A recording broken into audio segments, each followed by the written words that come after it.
Bienvenue à notre nouvelle vidéo qui parlera de l'histoire d'une jeune fille qui a été copieusement mougou et payée avec un faux chèque.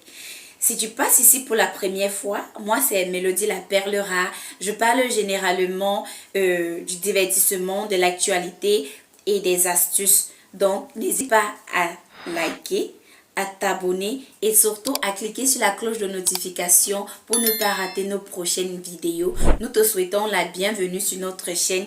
Sens-toi libre et surtout regarde la vidéo jusqu'à la fin et donne ton avis en commentaire dans le respect et la politesse. La fille en question était âgée entre 15 et 16 ans et elle vivait à Bonamou Sadi. Elle vendait les œufs pour pouvoir subvenir à ses besoins. En fait, sa motivation première, c'était financer ses études puisqu'elle faisait la classe de première et elle n'avait personne pour payer ses études. C'est donc comme ça qu'elle vendait les œufs. Pendant qu'elle vendait les œufs, elle a fait la rencontre d'une dame qui était sa cliente régulière et qui vidait son plateau, quoi. C'était une grosse cliente, donc à chaque fois elle venait, elle prenait tous les œufs. C'était comme ça que ça se passait. Un jour, la femme l'aborde. Elle lui dit que tu es très belle. Elle dit merci. Elle dit pourquoi tu vends les œufs? Elle dit qu'en fait, je vends les œufs pour pouvoir financer mes études. La femme lui dit waouh, c'est très bien. Ici à Bonamou Sadi, on ne trouve pas ce genre de fille. Elle dit qu'en fait, je n'habite pas à Bonamou Sadi. Je suis venue pour les vacances et je vends les œufs pour payer mes études. Elle dit waouh, c'est très bien ça. Avec une telle beauté, tu peux profiter de ça. Autrement, tu peux gagner beaucoup d'argent sans vendre les œufs. Elle dit waouh. Et la dame prend donc son numéro, elle lui donne son numéro de téléphone. Quand elle a entendu que avec une telle beauté, tu peux gagner assez d'argent, elle se disait que bon, elle peut peut-être, elle pensait à un truc comme Miss Monde, comme le mannequinat et tout. À cette époque-là, elle n'avait pas de téléphone. Un jour, elle s'est rendue dans un call box et elle a passé l'appel à la dame. Elle a dit à la dame que je suis prête pour le travail que vous m'avez proposé la dernière fois.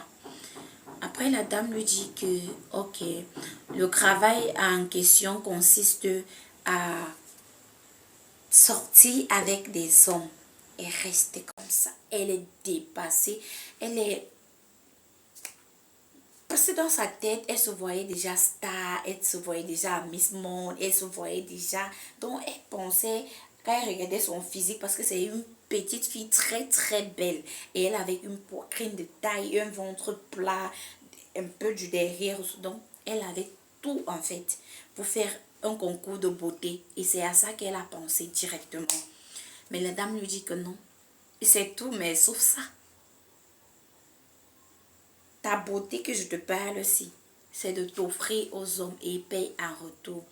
La fille est restée, selon ses dires, elle dit qu'en fait, elle n'avait pas le choix parce que, contrairement aux autres personnes qui sont nées avec des cuillères en or dans la bouche, elle n'a pas eu la chance de naître dans une telle famille. Donc la pauvreté l'a tellement mis à genoux qu'elle était obligée d'accepter la proposition de la dame. Elle a dit à la dame que ça va se passer comment, parce qu'en fait elle était encore fermée, elle n'avait jamais fait ce genre de choses. Bon, sa première nuit, sa première sortie, bon, c'était difficile.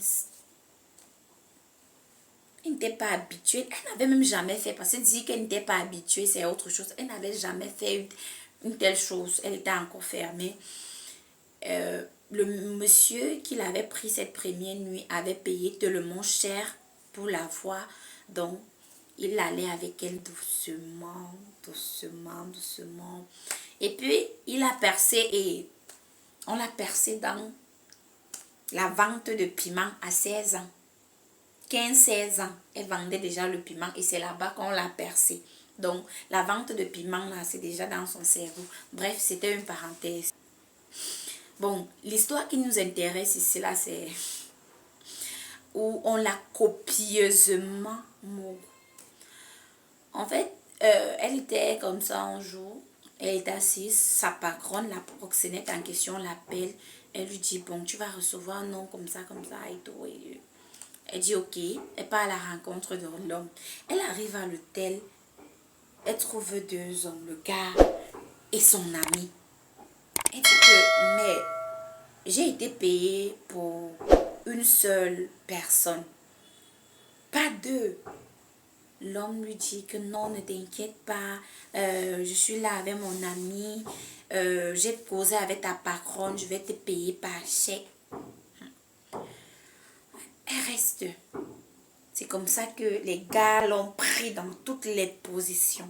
Les gars ont mougou. Ils ont mougou la petite fille là toute la nuit jusqu'à le lendemain à 12 heures. Elle a supporté deux hommes toute nuit jusqu'au lendemain à 12 heures. C'est le lendemain à 12 heures qu'avant de se séparer, le gars dit ok, je vais te signer un chèque. Elle dit que mais nous, on n'a pas l'habitude de prendre de chèques. Notre patron nous interdit cela. Il dit que non, ne t'inquiète pas, j'ai causé avec elle, ne t'inquiète pas. C'est donc, ne t'inquiète pas et tout. Elle avait peur, elle refusait, elle doutait en fait. Le gars dit que non, tu peux même causer avec mon gestionnaire. Elle cause avec le gestionnaire la rassure. Elle était en confiance que, ok, il signe le chèque de 500 000 francs.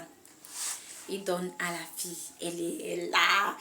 Donc, dans sa tête, elle était déjà star. Elle était déjà arrivée. Imaginez-vous, une fille de 15-16 ans, on signe un chèque de 500 000 que, oh, une nuit de vente de piment, une nuit de Moguli. Il apporte normalement dans sa voiture. Il a même déposé près de la banque. Il lui a dit que non, je ne peux pas arriver là-bas. Je suis pressée. Je vais rater le vol et tout. Va, tu retires l'argent. Après, tu m'appelles, tu me rends compte. Elle dit ok. Elle arrive à la banque. La fille était d'abord bien sapée. Elle était bien mise avec la talon. Vous savez, elle partait livrée. Donc, elle était bien là, bien sexy. Quand elle marchait, on dirait la star. Elle arrive là-bas. Elle part chez la caissière. La caissière lui dit que c'est un faux chèque. Elle dit pardon. La caissière lui dit je dis que c'est un faux chèque. Elle dit jamais ce n'est pas un faux chèque. J'ai causé avec le gestionnaire de ce compte. Ça ne peut pas être un faux chèque. Elle voulait déjà faire un... On a seulement appelé les vigiles. On l'a arrêté. On est seulement parti la déposer seulement comme ça là comme un petit papier que tchac, bang, là. Elle était là maman. La honte de la honte. Elle écrit au gars, elle dit que mais on me dit que le chèque si c'est un faux chèque et tout. Elle dit que non, change de banque, je ne sais pas pourquoi on t'a dit que c'est un faux chèque là-bas. Elle change de banque et par ailleurs, pareil. Elle dit au gars que viens, allons, on part ensemble. Le gars dit que ok, je vais venir, retrouve-moi à tel carrefour. Elle arrive au carrefour, il dit que j'étais déjà là, retrouve-moi plutôt à tel endroit. Elle arrive là-bas. Elle a passé toute sa journée comme ça, tiraillée à gauche et à droite à cause du chèque. Après, à un moment donné, le téléphone du gars ne passait pas. Elle est rentrée à la maison fatiguée. Elle était dépassée par cette expérience et que l'autre si, aïe! Elle est rentrée à la maison. On a fini de mougou avec elle toute la nuit.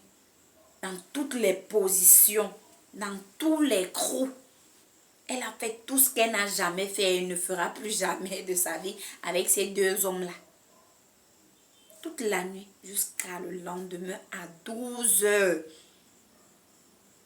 Ils ont cremballé son corps à gauche, à droite. Ils l'ont framponné comme ce devait. Ouh! Ils n'ont pas payé. Elle est rentrée, elle était à plat. Elle nous a dit que vendre le piment, c'est un travail très risqué. Très risqué. Très risqué. Bon, d'après cette longue histoire, en fait, on va poser certaines questions. Je vais un peu donner quelques conseils et poser des questions et vous allez répondre en commentaire. On a dit à la fin que la vente de piment est un couloir très risqué. très risqué. Et moi, je dirais que au-delà même du fait qu'on peut ne pas te payer ou te payer avec de faux chèques, il y a des MST, des IST, il y a des problèmes spirituels, il y a des crimes rituels. Il y a tellement de choses dans ce monde. Tellement. Donc, je ne conseille même pas ce couloir à une jeune fille. Donc, quand cette petite fille-là vient nous dire, nous raconter cette histoire, ça veut dire qu'au fond d'elle, elle est dans le regret. Au fond d'elle, elle aimerait revenir dans le passé pour changer les choses. Cette femme-là, cette mère a trompé cette petite fille de 15 ans. Une femme, une mère. Pourquoi? Pour de l'argent. Pour faire tourner son entreprise. À 15 ans, elle était déjà intelligente. Elle connaissait déjà qu'elle pouvait vendre ses œufs, financer ses études. Et ça pouvait suffire. Elle pouvait vivre à ce niveau-là. Avec ses petits œufs, elle pouvait avoir son argent, payer sa scolarité et se débrouiller au fur et à mesure. Mais une femme est venue la détourner. C'est vrai, on va dire que non, elle n'était pas obligée d'accepter. Mais non. Elle était non seulement mineure, 15 ans, naïve. C'est normal qu'elle soit tombée dans ce groupe. Donc vraiment, j'invite les jeunes filles à être prudentes. Être prudentes. Soyons très, très, très, très prudentes. Il n'y a pas que les inconnus qui proposent ça. Il y a des amis qui proposent ça. Il y a des proches qui proposent ça. Faisons attention aux propositions qu'on nous fait. Faisons attention aux propositions. Faisons attention au milieu où nous allons. Faisons attention aux gens que nous fréquentons. Faisons très très attention. Le dehors est mauvais. Si tu es jeune comme moi, il y a tellement des petits trucs avec lesquels on peut se débrouiller, s'en sortir. Le Seigneur seul sait ce qu'il a réservé pour nous. Demain, si aujourd'hui on souffre, demain on ne va pas souffrir. Battons-nous pour réaliser nos rêves. Ne laissons pas les gens nous détourner de notre destinée. Voilà cette petite fille qui a été détournée de sa destinée, dont on a décru une vie. Parce que ce sera difficile qu'elle puisse se remettre. Ça sera vraiment difficile. Ce sera très très difficile. Cette fille aura des problèmes dans sa vie, de sérieux problèmes. Donc, faisons attention. Bon, tout ce que moi je peux dire à cette jeune fille, c'est de ne pas perdre espoir, de ne pas se dire que tout est fini pour elle, parce que rien n'est perdu pour elle. Seul Dieu peut réparer, seul Dieu peut restaurer même ce qu'on avait déjà perdu. Seul Dieu peut changer notre vie. C'est difficile, tout le monde difficile. Mais avec beaucoup de prières, tout ira mieux. Donc, il faut beaucoup prier. Beaucoup prier, confie ta vie en Jésus et tout ira pour le mieux. Et à toutes celles qui ne sont pas encore tombées sur ce genre de situation, dans ce genre de piège, faisons attention. Celles qui sont même en train d'analyser si elles doivent entrer dans ce milieu-là, n'entrez pas. N'entrez pas. Donc, merci d'avoir regardé cette vidéo jusqu'à la fin. Si tu as un conseil à donner à cette jeune fille qui est vraiment abattue, qui est dans le besoin, qui est mentalement, psychologiquement, moralement